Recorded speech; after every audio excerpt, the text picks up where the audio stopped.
Well, good evening, welcome, and thank you for joining us on this, our second Thursday night out of the season. My name is Nicholas Cassis, as you all know, and I am the Associate Rector here at Trinity-by-the-Cove. Tonight, we are honored to be joined by the Reverend Dr. David Marshall, who is joining us tonight from Switzerland. So we owe him a huge thanks for staying up extra late, past his bedtime and mine. How he ended up in Switzerland and some of the work that he's been doing throughout his ministry will be part of his talk tonight. But by way of introduction, let me just offer a few words. I'm going to turn this off because I don't think you need this big microphone, do you? Okay. Well, I'll leave it on. All right.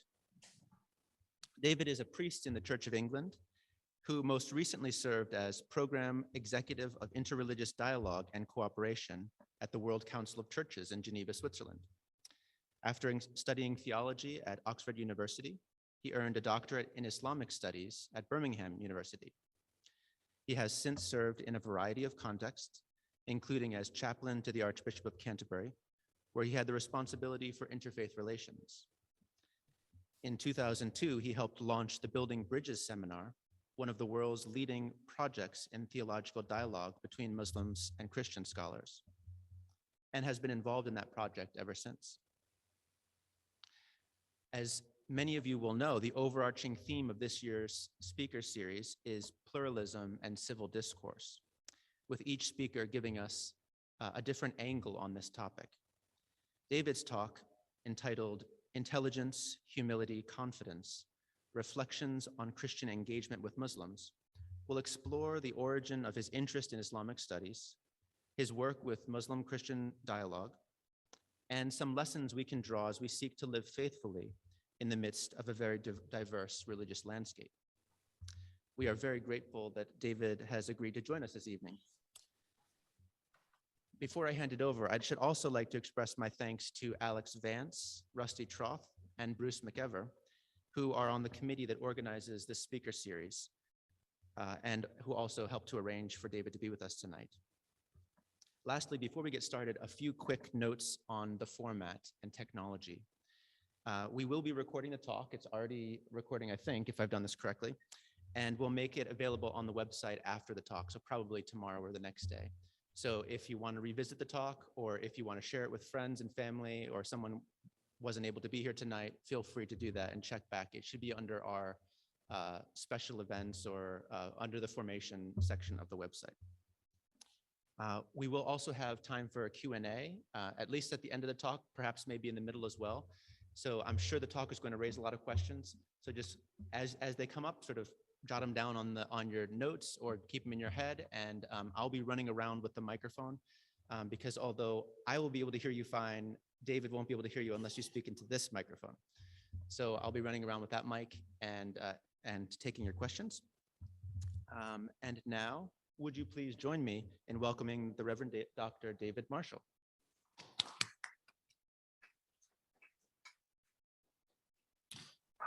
Well, good evening to you all, and greetings from Bern, Switzerland. Are you hearing me loud and clear? Good. It's good to see. Great. Many thanks for the introduction, Nicholas, and for the invitation to contribute to your series on this important topic of pluralism and civil discourse. Nicholas didn't mention it, but it's a pleasure for me to connect again with the people of Trinity-by-the-Cove. It's some years now since I paid a couple of visits at the invitation of Father Edward while I was teaching in North Carolina. Maybe I met some of you on that occasion, maybe 6-7 years ago. And from winter in Switzerland, I recall very fondly walking along the beach at Naples with my wife, admiring the pelicans. I can assure you it's a lot colder where I am here than where you are there. I also recall the lively discussions we had around themes such as Islam in the modern world and the Christian-Muslim interface. I'm glad to be able to share some thoughts with you again and look forward to your comments and questions later. So for my presentation this evening, Nicholas suggested I might tell you a little bit about myself, then something about my work in Muslim-Christian dialogue, and then a very brief introduction to key beliefs of Islam, especially as they relate to Christianity. I also hope to include a few thoughts on key principles to guide Christians in relating well to Muslims, and then some time for Q&A. And we're going to do all of that within an hour, so let's get going. My story then. I was born into an English family with traditions of Christian ministry on both my father and my mother's side, Anglican and Methodist respectively. But I was born in the 1960s, so I grew up at a time when the historic churches were starting to decline rapidly in the UK, both numerically and in terms of confidence in traditional Christian faith. So I'd say that I grew up in something of a tension field between, on one hand, strong Christian traditions, and on the other hand, a sense of the decline, the marginalization of the church and erosion of confidence in the Christian faith. My grandparents on one side were missionaries in South India for 40 years. My grandfather served as a bishop. But sad to say, among their many grandchildren and great-grandchildren, there are now rather few who confess the faith and are committed church members. Nevertheless, the Christian gospel spoke compellingly to me as a young man. It spoke to me of the reality of the God who comes to us, who reveals himself to us above all in the life of Jesus Christ and in his death and resurrection. Now, as I grew up with that post-1960s preoccupation with questions like, who am I? What is my true identity? Where is true fulfillment, true freedom to be found? My experience was that Christ shone a bright light into that confusing fog. And I came to believe and to see that he is the true humanity. He is the life. And I came to see that my true self, true fulfillment, would be found not by pursuing these goals as best I could, but that paradoxically, I would find life by losing my life. I would become free by submitting to the service of Christ. And that was, of course, not an overnight transition, but a long process. But by my student days, I was convinced of the truth of the Christian faith, and I offered myself as a candidate for ministry in the Church of England. And so I came to the study of theology. But of course, as I studied theology, I wasn't suddenly lifted out of that tension field between faith and the erosion of faith in the modern world. I believed, but my family, my friends, largely did not believe. So I was studying the Christian faith conscious that it was challenged by hard questions. Questions both from the surrounding Western culture of skepticism about all religious belief, but also, and here we come more towards our story for this evening, also questions prompted by the rather new experience in the West, again from around the 1960s, of Christian faith now coexisting with other faiths, such as Islam. The West was no longer a monolithic Christendom, but had experienced significant secularization and was now also home to a wide diversity of religious communities. And I knew that I needed to engage with the challenges of being a Christian in the context of this questioning, plural environment. And it seemed to me important to have some understanding of that wider world, to know something of how the Christian faith appeared to the many around me who did not share it, and to be able to speak of our faith with respect, but also with competence and confidence in this challenging context. So a key moment for me came when, as an undergraduate studying theology, I had to make a choice about optional classes.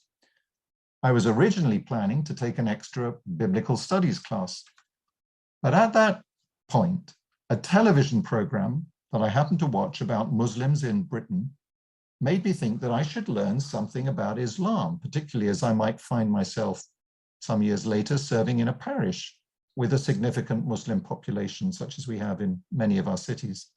So I chose the optional class on Islam. And that class was my first serious engagement with Islam. It impacted me in two main ways. First, it opened up a fascinating world of which I had previously known virtually nothing. I was introduced to Muhammad, the Quran, some key aspects of Islamic thought and history. I was perhaps most struck by Islam's basic religious vision, both familiar to me as a Christian in some ways, but also significantly different, bracing, challenging, but also attractively simple. There was also another impact on me at a different level.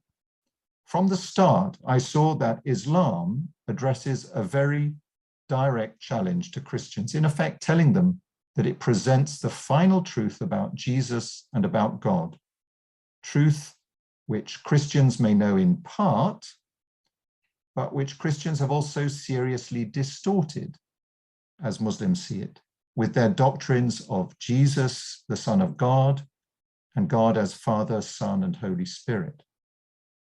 I also knew of Christians who had converted to Islam, in effect, accepting its correction of the Christian faith. So I saw that if, after encountering Islam, I was to remain a Christian, I should be able to say why. I needed to think particularly about those aspects of Christian belief criticized most forcefully by Islam. So strangely enough, that initial class on Islam began a process which I would say drove me deeper into hard thinking about the heart of the Christian faith than perhaps any of the other courses on Christian theology which I was studying.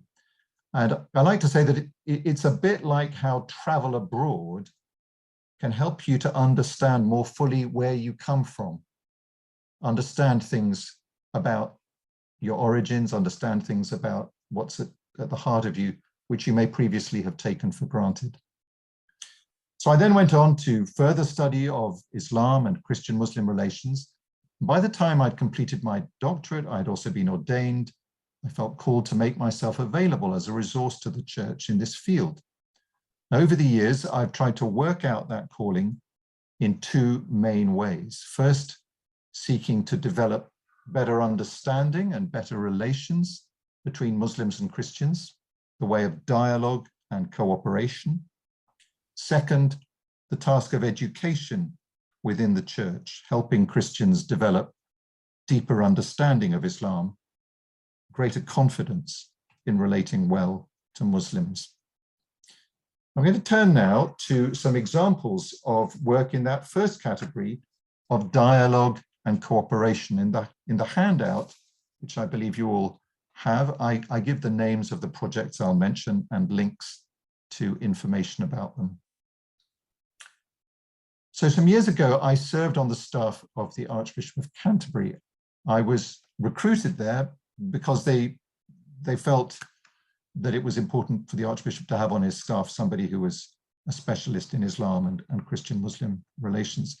So I was responsible for supporting the Archbishop in interreligious work, both in England and around the world, in view of his role in the global Anglican Communion. More recently, I worked in interreligious relations at the World Council of Churches in Geneva, here in Switzerland. That's what brought us to Switzerland.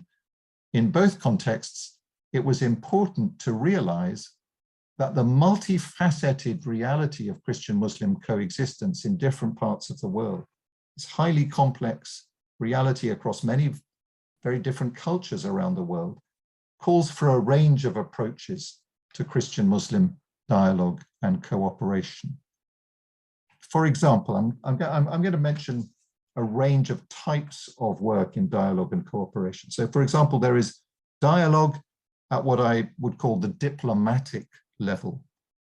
The Anglican Communion, when I was working on the Archbishop's staff, developed a regular annual dialogue with an institution in Cairo called Al-Azhar, one of the most venerable centers of religious authority in the Muslim world. We had a delegation of Anglican scholars and bishops from different parts of the world. Al-Azhar had a delegation of retired diplomats and Islamic scholars. We had rather formal set-piece meetings. And to be honest, these may not have been groundbreaking theological discussions, but much of their importance lay simply in the fact that they were happening at all, that at a senior level, diplomatic channels were open between Muslim and Christian leaders, and that this was reported on the news and set an example of Christians and Muslims in civil conversation. From another church tradition, more recently, Pope Francis has taken the dialogue of the Roman Catholic Church with Al-Azhar to a new level by agreeing with its head, the head of Al-Azhar, a declaration on human fraternity. This was declared back in February 2019. It's been big news in the interreligious dialogue world. Just as nations need these kind of channels of diplomatic communication between the leaders of their communities, so do the world's great religious communities. Diplomatic dialogue then. But then at a quite different level, there is dialogue at the grassroots level. So, for example, the Christian Muslim Forum was formed, again, during my time working on the Archbishop's staff, after extensive consultations with communities in areas of significant Christian-Muslim coexistence in English cities. Now, this wasn't about national leaders. It was about ordinary folk and practical issues between Christian and Muslim communities in England. One of its most encouraging projects, it worked in various different fields, but one project pioneered youth work in inner city Birmingham, bringing together Muslim and Christian teenagers to get to know and understand each other and to cooperate in projects of practical service in their neighborhoods. Particularly gifted and dedicated Christian youth worker pioneered this work, and that's had quite a fruitful history. The Christian Muslim Forum also addressed other sensitive intercommunal issues, such as, for example, conversion from one faith to another. How can that reality be handled in a way that doesn't put too great tension on the relationship between the communities? Moving to another part of the world and another phase of my work, one of the main projects in Christian-Muslim cooperation that I worked on with the World Council of Churches is based in Kaduna, in a part of northern Nigeria, where, as I'm sure you've heard, there has been much Christian-Muslim conflict, and there continues to be still today. There has been for many decades. Working with international Muslim partners from Jordan and national Muslim and Christian organizations within Nigeria, the World Council of Churches helped to create a center in Kaduna, which crucially is equally staffed by Muslims and Christians at all levels. And it's supported by national Muslim and Christian organizations around Nigeria. Its work has included bringing pastors and imams together for conferences to get to know and understand each other more deeply and each other's concerns and experience. Its work has included recruiting young Muslim and Christian professionals into a network they call Ambassadors for Peace, promoting peace and harmony in their communities, serving as channels of communication about developing tensions. This Kaduna Center also runs something it calls Catching Them Young, outreach events in secondary schools, helping pupils overcome communal tensions. So there we are, things at a grassroots level, much more practically focused on the ground. But at a quite different level again, there is dialogue at the scholarly level, the intellectual, the theological level. 20 years ago exactly this week, in the wake of 9/11, in fact, that I was involved in running the first Building Bridges seminar for Muslim and Christian scholars, chaired for its first decade by the Archbishop of Canterbury, subsequently supported by Georgetown University in DC, and still meeting annually. Now, the rationale for this project, scholarly dialogue, is that there has been a long history of mutual misunderstanding between Muslims and Christians, often involving aggressive, scornful caricature in both directions, almost willful ignorance in some ways. But the scholars of the two religions can make an important contribution to the good by working together to create a climate of intelligent conversation that gradually over time, respectfully and frankly explores both the similarities and the differences between their faiths. This dialogue, certainly as we've run it in Building Bridges, is not about pretending that we actually all believe the same things. We do not.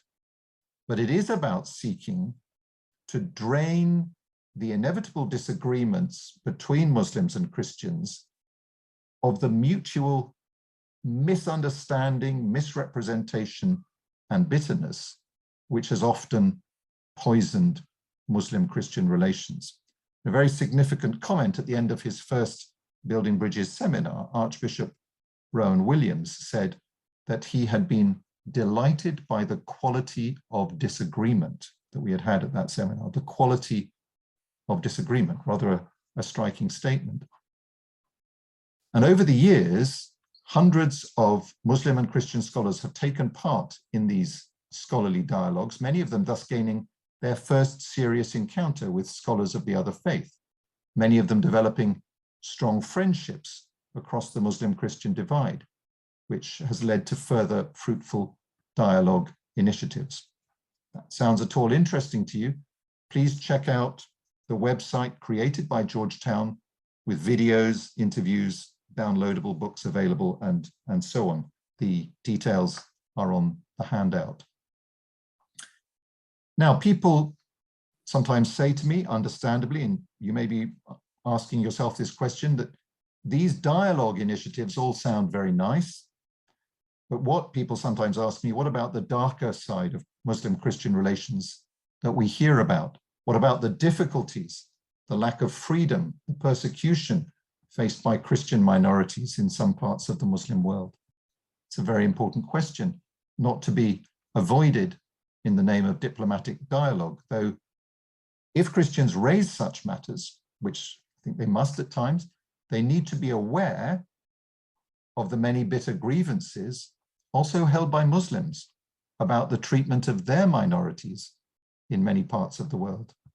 In fact, an item that should be high on the agenda of Christian-Muslim dialogue and cooperation is that of bilateral commitment to the rights and well-being of religious minorities, an area in which there is much to concern us in the world today, and not just between Muslims and Christians, but also in many other contexts, such as, for example, Hindu majority India, where frankly both Muslims and Christians are vulnerable religious minorities. In the meanwhile, it is very important that Christians in the West should be aware of the often difficult situations of Christians elsewhere in the world. And certainly in my experience, the need for advocacy for Christians under pressure, both in the Muslim world and elsewhere, was taken very seriously, both in the office of the Archbishop of Canterbury and at the World Council of Churches. And in my time at the WCC, one of the most memorable experiences was a 2-week visit to Pakistan, learning a lot from the Christian community there.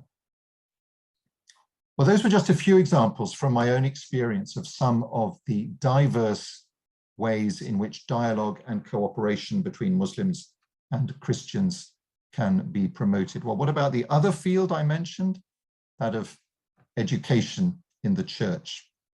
Over the years, I've taught Christians about Islam and Christian-Muslim relations in a variety of contexts, such as seminaries, clergy conferences, local churches. I've done this in many parts of the world, and now increasingly through the wonders of Zoom.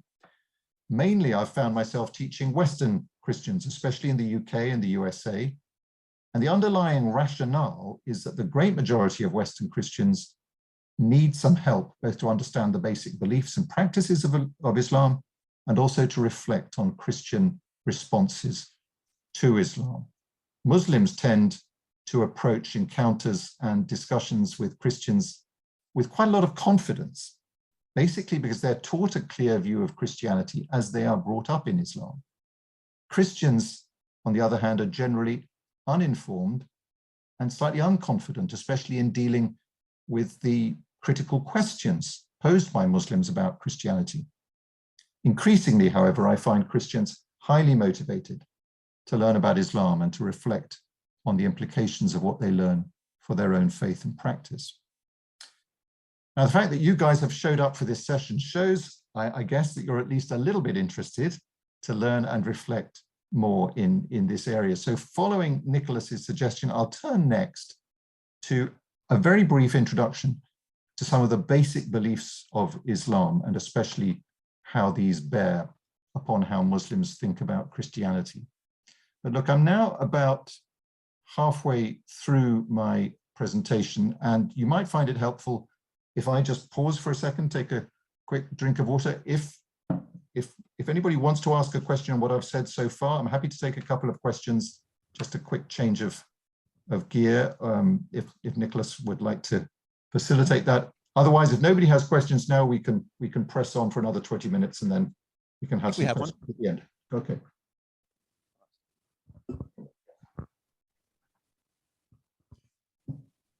I just wanted to say that you used the word parish and indicated you might be serving a parish with a large number of Muslims, and it might be helpful to clarify that you use the word parish in a English context, meaning the area, we like Naples as the parish of Trinity-by-the-Cove, and we tend to think of the word parish as the people who attend church. Okay, yep.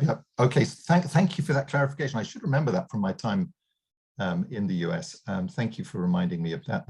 A parish in England would, for example, could be a small town of about 10,000 people. That would be a typical size of a parish, or a big city would have many parishes in it. But the parish would be all the people who live in that area of, say, 10,000. That's why I said a parish with many Muslims living in it. No, we don't have many as it were, parish churches full of Muslims. No, thank you for the clarification. Any other questions before we move on at this point? All right, I think we're good.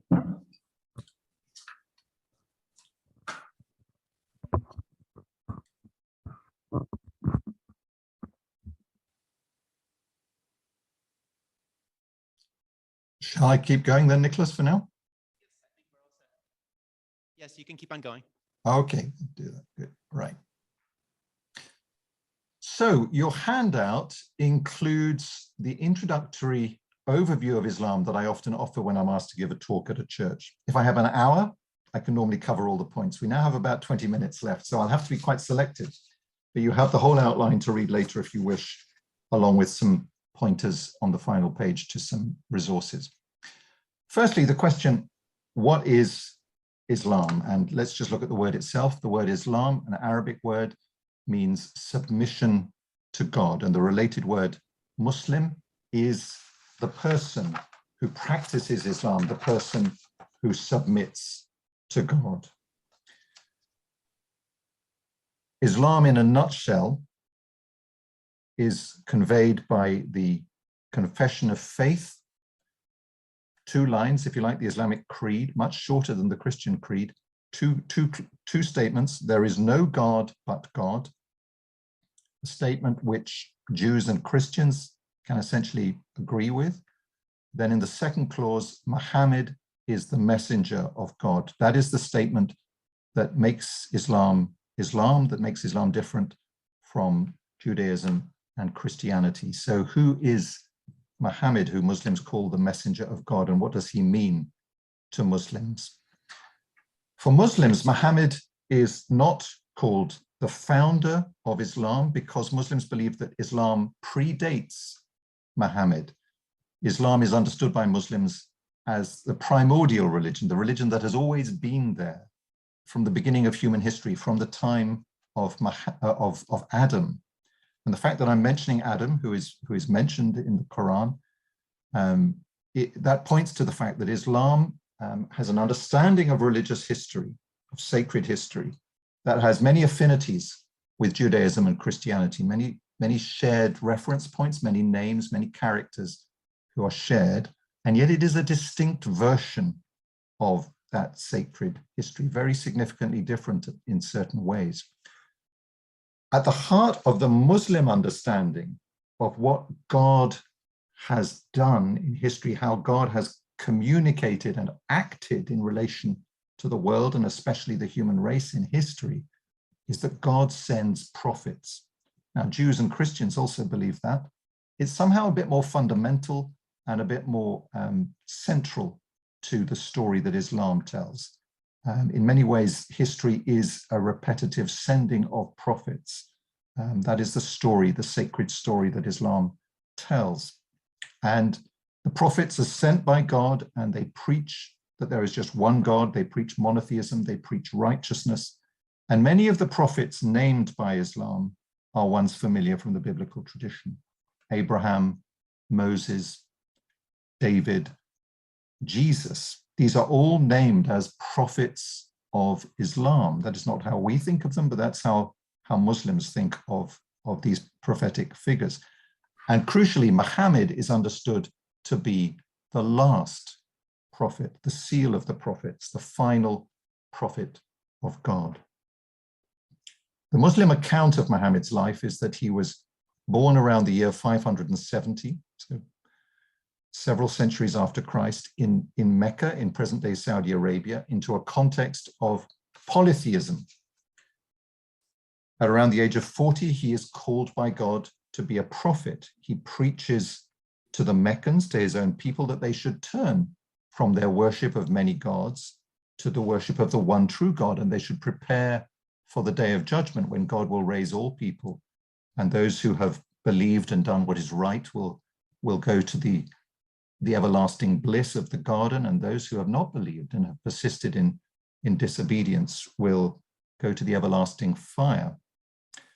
So Muhammad proclaimed that. It didn't go down well with his people for around a decade or so, the initial period of his proclamation. He was persecuted, his followers were persecuted.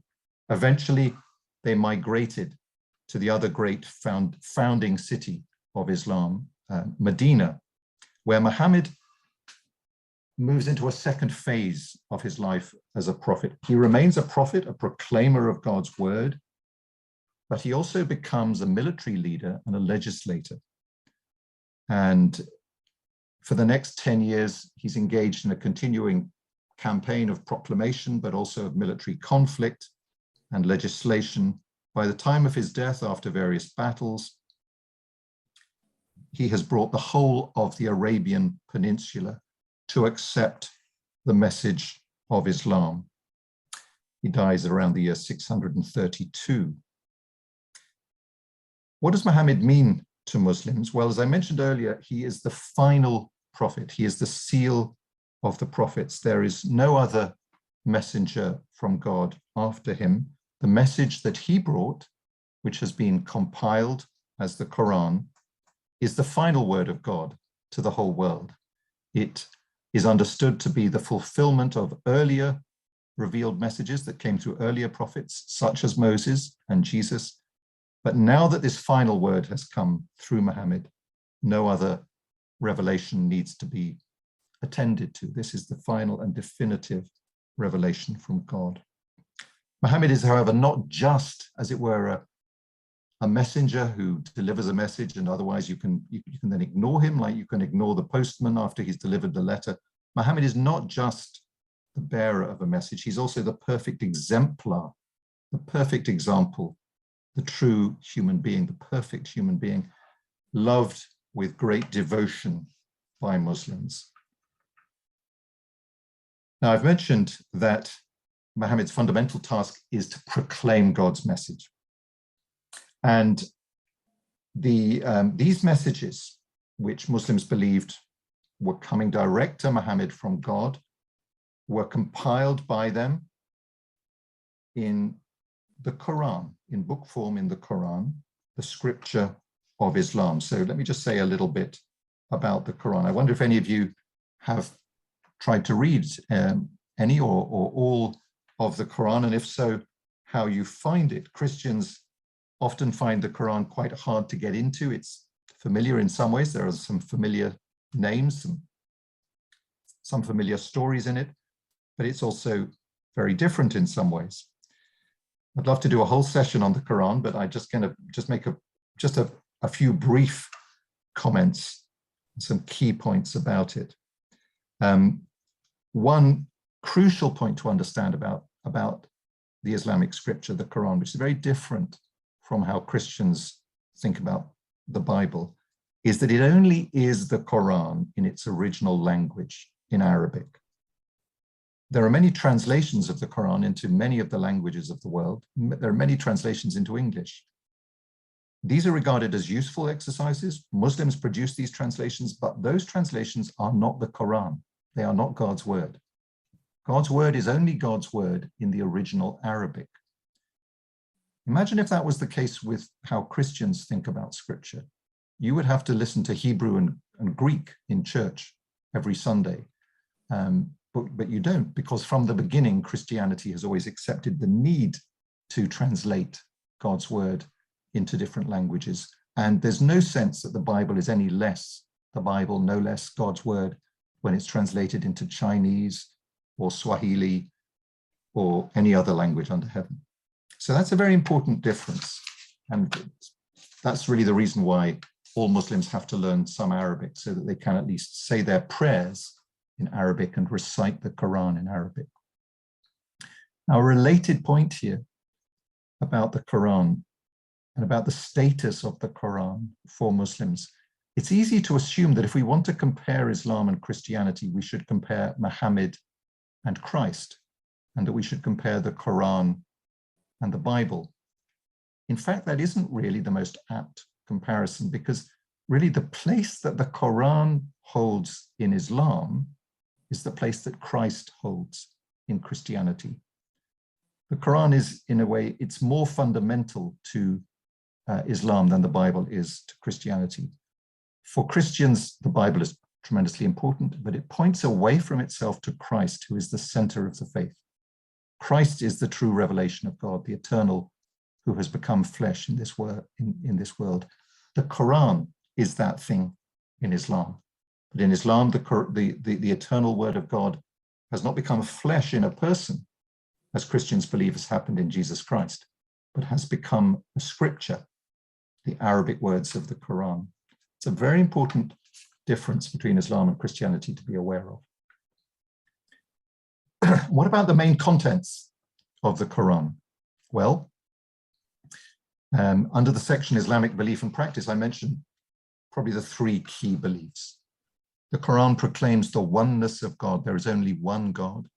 The Quran proclaims the reality of revelation, that God speaks to human beings through the sending of prophets and the revealing of scriptures, of which the Quran is the final and definitive one.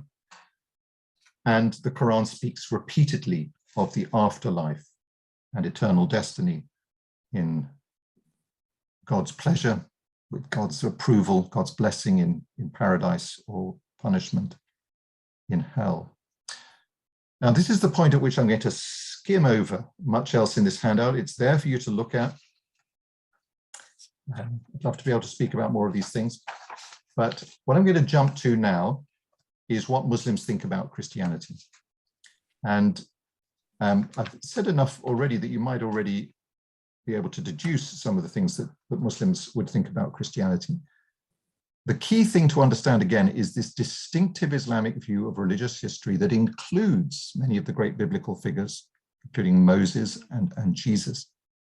But that for Muslims, religious history culminates in Muhammad. Jesus is respected as a great prophet, but he is understood in Islamic terms. He's understood within the Islamic framework.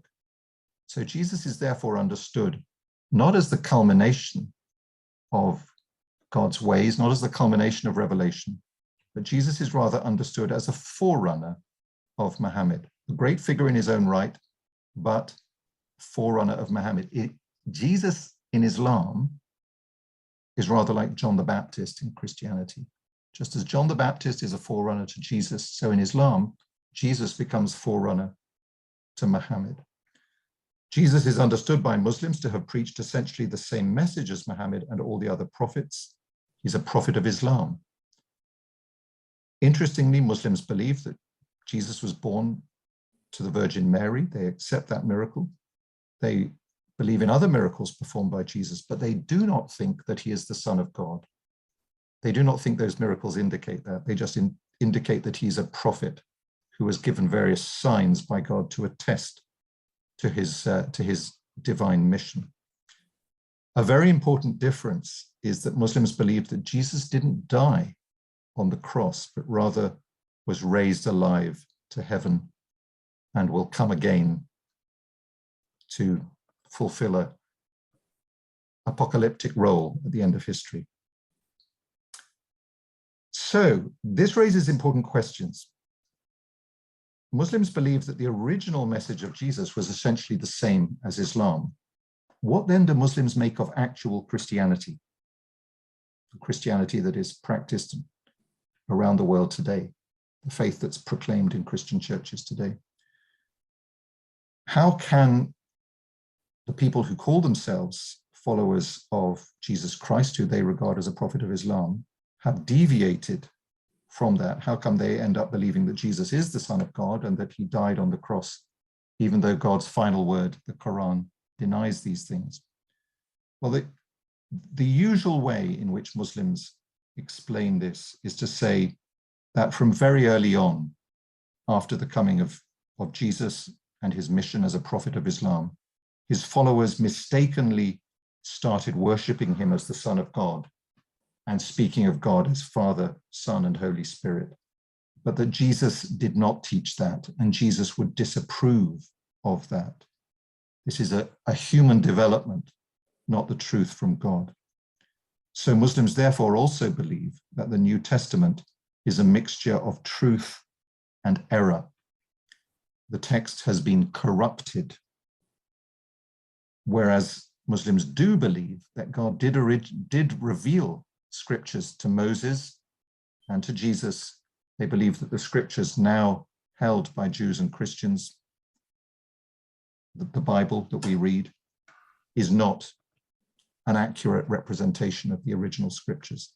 So there is no need to read them, they would say, because all the truth from God that you need to know is preserved perfectly in the Quran, the final scripture. That fundamentally is how most Muslims would explain the reality of Christianity. So there is an element of affirmation. Yes, Christians recognize Jesus, and that is a good thing. Christians are called people of the book. Muslims can generally recognize that they share many ethical commitments with Christians and Jews, but they would also tend to say, but Christians have gone wrong at various points, and really they need to let Islam correct those mistakes. There's a range of Muslim views of Christianity and Christians. Some Muslims are very positive, very affirming of the fact that there is much in common. Others are rather more negative. But with all of them, there is some balance of recognition that Christianity has some roots in the truth, but there's always also some recognition that Christianity is in some ways has got confused, has gone wrong. Now, we only have a quarter of an hour or so left, and I do want to leave some time for questions. The other thing that I'd like to be able to open up, but I can maybe just give you some pointers to it and leave it at that for now, is this question of Christian responses to Islam. When I'm asked to summarize what I'm doing in my work as a Christian educator in this field, or when I'm beginning a course for students, what I often say is my aim is to help Christians develop responses to Islam characterized by intelligence, the intelligence that seeks after a sympathetic, respectful understanding of Islam as Muslims understand it, that tries to enter into what it means to be a Muslim and to see the world, as it were, through Muslim eyes. And it doesn't mean we have to agree with what Muslims believe, but to understand their faith with a really respectful, sympathetic intelligence. Also to come to encounter with Muslims with humility. There is a strand in the Bible that speaks of how Jesus, for example, calls his disciples to learn from their encounters with people from beyond their communities, like Samaritans, like Roman centurions. And I think that's a helpful point to keep in mind as we encounter people from beyond the Christian church? What does God have to say to us through them? I think there are many ways in which, however much we might disagree with Muslims on some fundamental things, I think the encounters often have much to teach us.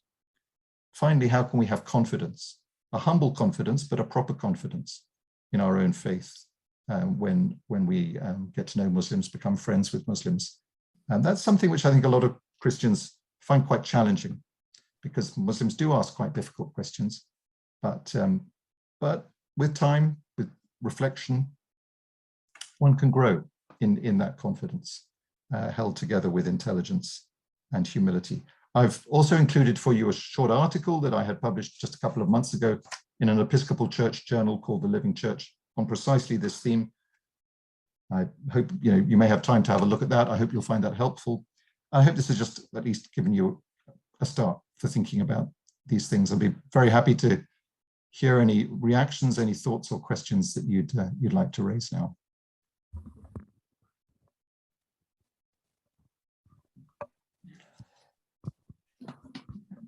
While I'm walking over here, the article that has the red print on it, Intelligence, Humility, Confidence, that's the one that David is talking about from the Living Church. It's a great article, and he really did just summarize it beautifully, but in just a couple seconds. So if you like a longer treatment of that, please do read that.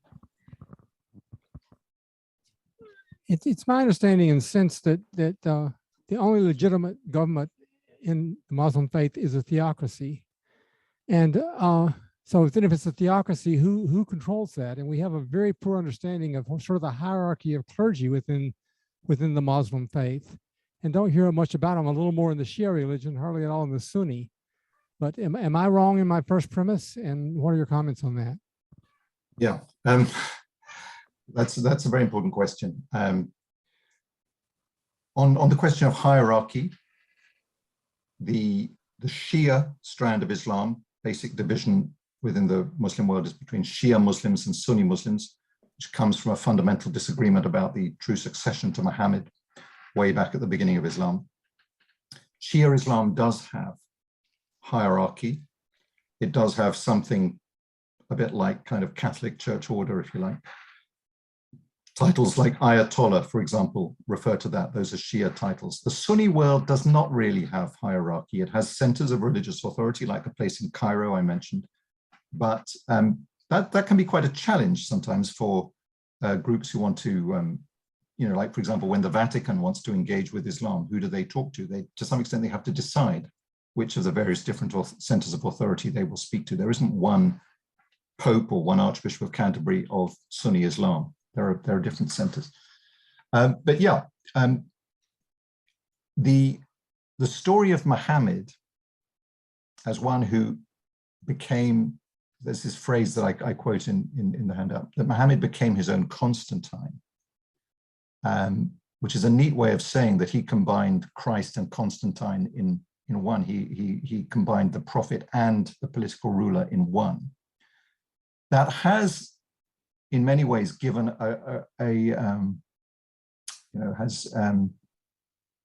provided the basis for what you use the word theocracy. People wouldn't necessarily say that, but certainly the rule of Islam, certainly the idea that Muslims should be ruled by Muslims and should be under the authority of Sharia, under Islamic law, has been the norm for most of Islamic history. That's certainly been the case. In the modern world, that has kind of hit the fan in many ways, in many parts of the world. What happened, the big crisis in Islam in the last 200 years, has been that Islam lost its dominance in the world. Up until about 200 years ago, Islam had been a phenomenal success story. Muslims had only ever ruled themselves, had never been ruled by others. Then when the Western powers dominated the world, the French, the British, Russia and Central Asia, so on, it's a big crisis for Islam that now it is being dominated by the kind of people they used to rule. And then Western style democracy, human rights, all these issues come up in the world. How does Islam adapt to that?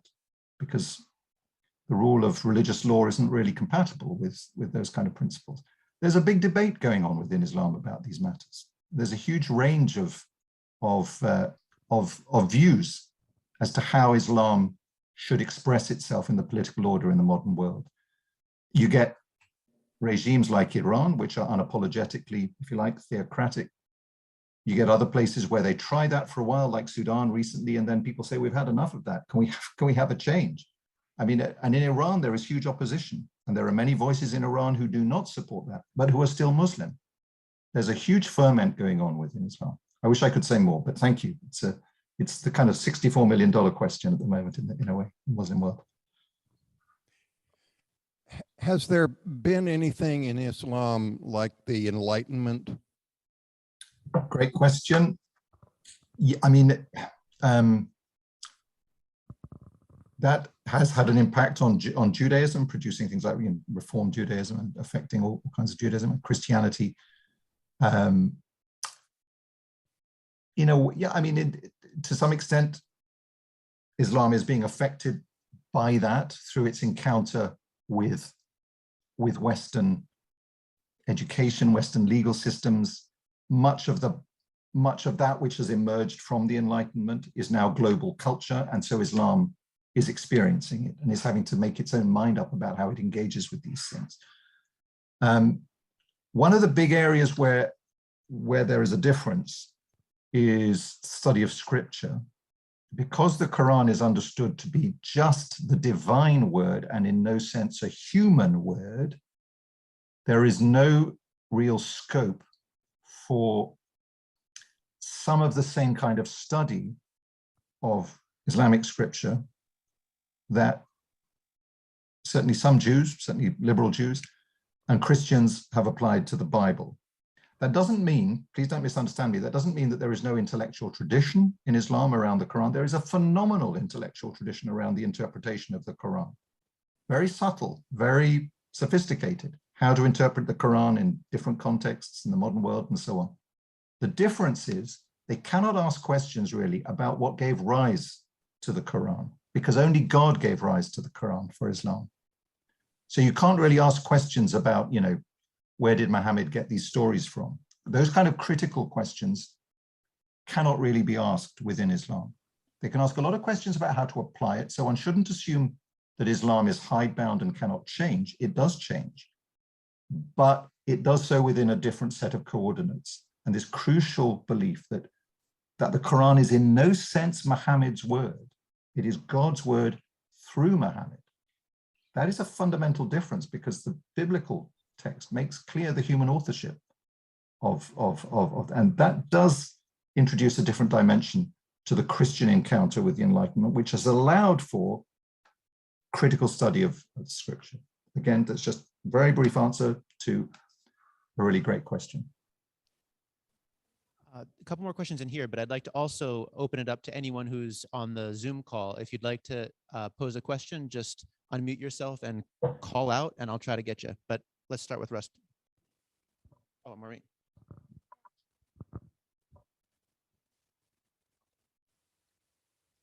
My question is, how can the Quran or the Muslim population treat women in this negative way that we know they have been treated, such as they cannot even have an education? How can this possibly come from God? Mm-hmm. Well, many Muslims would echo what you've just said. And you probably particularly have in mind the situation in Afghanistan, where there is a reversion to where after 20 years of developing education for Muslim girls and Muslim women, that's largely been kind of put into reverse or very severely limited by the new regime in Afghanistan. Now, that is at the at the conservative end of the spectrum, and a lot of the Muslims of the world look on that aghast. So we shouldn't just kind of read off from that and think that is Islam. That is one expression of Islam, and it's really quite an anti-Western expression of Islam. And certainly in the UK, the vast majority of Muslims would not want to support that approach. There are some who have said, praise God for this is true Islam, but they're a minority. And I'm sure the same would be true in the US.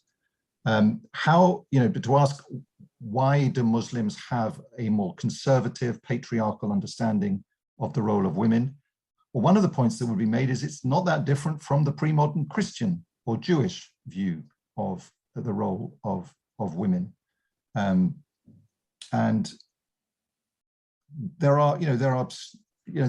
that's again one of the huge debates going on within Islam today.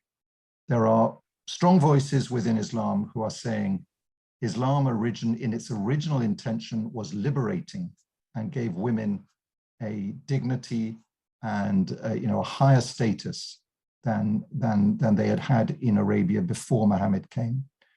And then Islam kind of lost its way and lapsed into patriarchal ways. And there are voices within Islam saying we've got to recover what they regard as a kind of liberating impulse within Islam that would give women a quite different place in society from what we see in Afghanistan today. So again, just a very brief response to an explosive, very important question, again, much debated among Muslims today.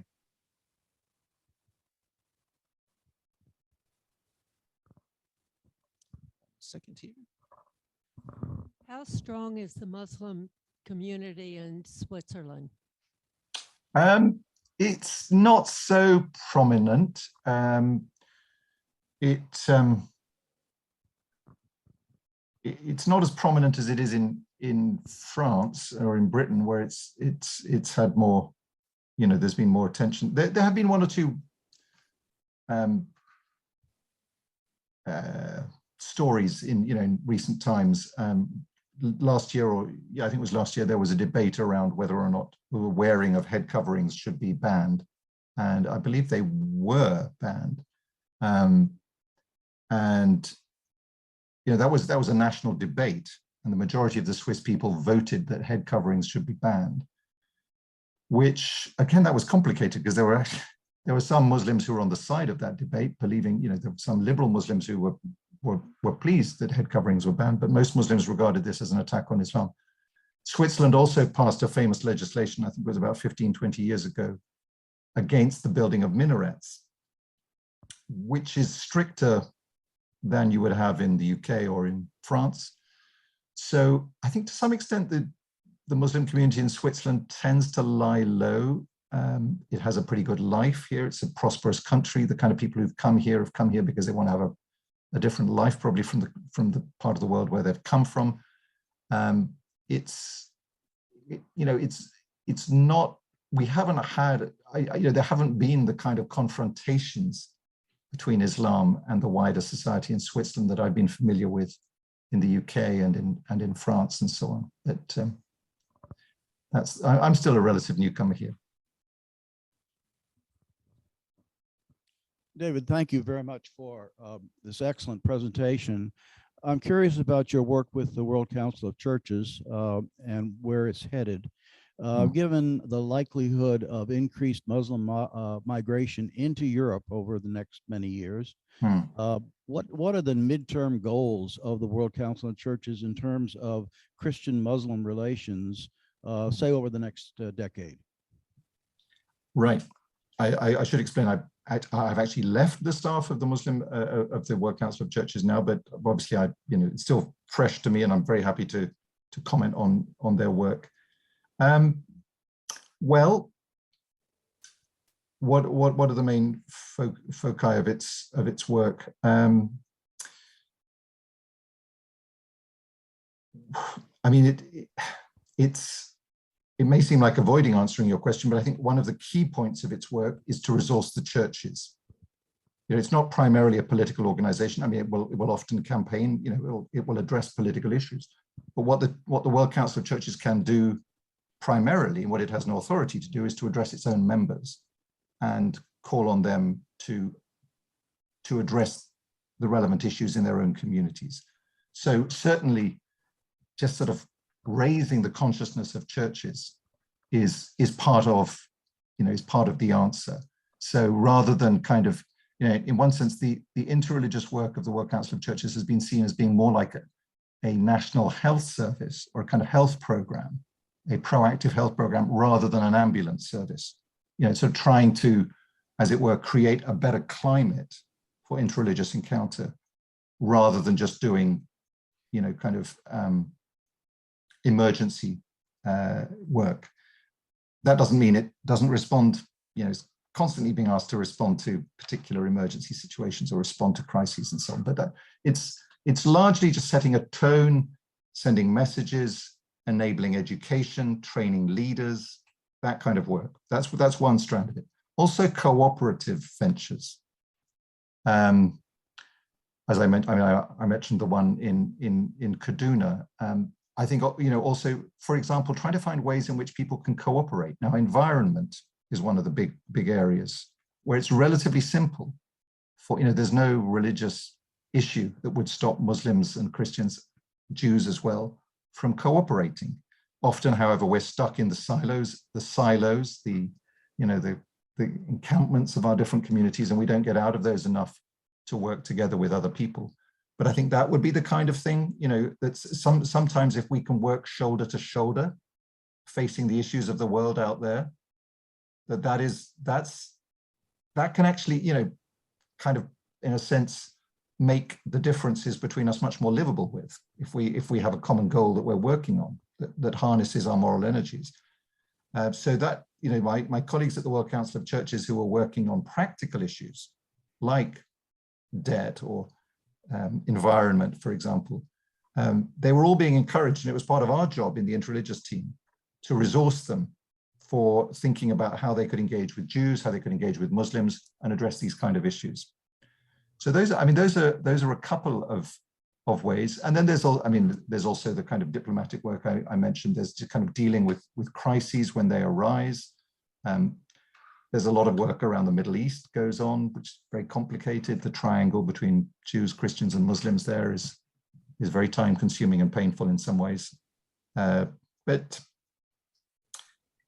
there's a variety, there's a huge variety of different strands of engagement with public life at the World Council of Churches: refugee issues, environment issues, welfare of children. And all of the people working there are reaching out to colleagues in other faith communities. That's now kind of axiomatic, that you don't do things at that kind of practical level separately, that you could also do together more effectively. That's wonderful. I hate to call this meeting to a close, but I am also sensitive of your time, and I think we've already run over a little bit, especially considering the fact that we are past midnight now over in Switzerland. You've been very patient with us, and I appreciate that. Thank you all for coming out, and please.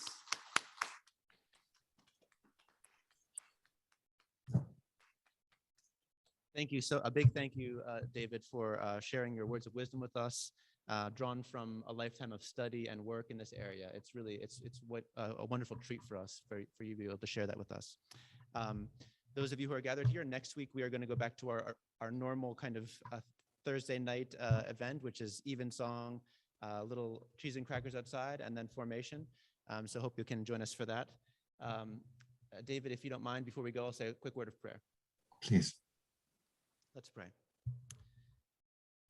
Ever-living God, whose will it is that all should come to you through your Son, Jesus Christ, inspire our witness to him, that all may know the power of his forgiveness and the hope of his resurrection, who lives and reigns with you and the Holy Spirit, one God, now and forever. Amen. Have a wonderful night, everyone. Thank you again, David.